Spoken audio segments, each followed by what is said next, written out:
Hello friends, welcome to my channel Quick Poetry Knowledge. This is Mehjabeen.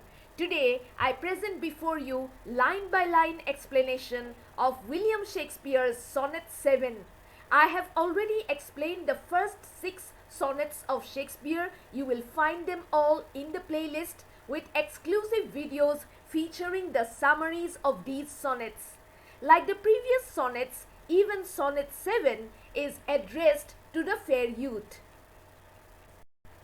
Lo, in the Orient, when the gracious light, lo, behold, that is, the poet is addressing the fair youth, and like the previous sonnets, he is talking about the beauty and youth of this young man.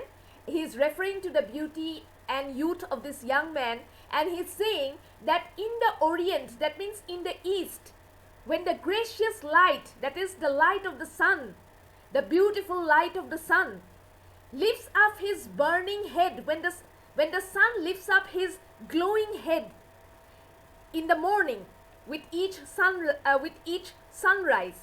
each under eye, everybody, every mortal human being who is beholding him, who is admiring him from below, from the earth, doth homage, they pay their tribute, they pay their homage to the sun, to his new appearing sight. They pay homage to him at the time of the sunrise, when they see him in the sky for the first time, serving with looks his sacred majesty, and they treat the sun as if he is the monarch of the sky. They pray to him, they pay their regards to him, serving with looks his sacred majesty. They treat him as a holy spirit, and having climbed the steep up heavenly hill, and the sun on his part, after climbing the steep up, that means the high up heavenly hill, that means after climbing high up in the sky,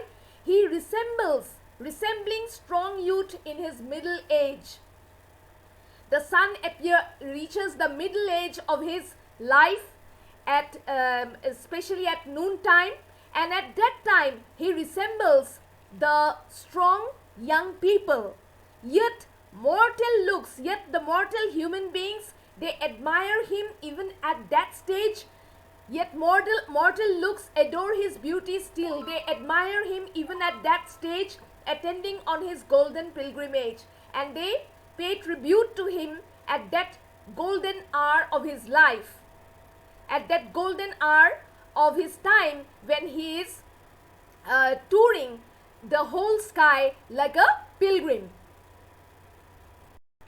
But when from highmost pitch with weary car, the sun is being described as traveling across the sky in his chariot.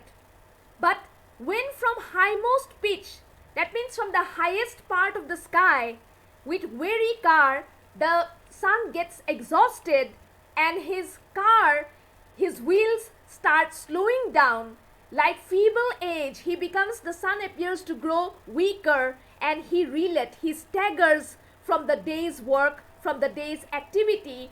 The eyes, that means the eyes of the mortal human beings, before they had been devoted to the sun, especially at the time of his sunrise, but now converted are, but now they are looking in a different direction. They do not pay as much attention to the sun as they had done before. From his low track and look another way. So when they see the sun sinking, they do not give him much attention. So thou thyself outgoing in thy noon. So you too, the poet is addressing his fair young friend, and he is saying that your life will also not be any different from that of the sun. So thou thyself outgoing in thy noon. So you will also you will also have to meet your expiry time. Thyself outgoing, you will also be forgotten in the noon time of your life, unlooked, and people will not pay you much attention after you have crossed the noon time of your life. Unlooked, thou diest, and you will die without getting much attention from people as you are getting now when you are a young man. Unlooked thou diest unless thou get a son. However, if you become the father of a son, if you beget a child, your child will inherit your good looks, and people will remember you, they will appreciate you, and they will pay tribute to you, even though you have become an old man, even though you are no longer alive, because your image will be left behind in your son.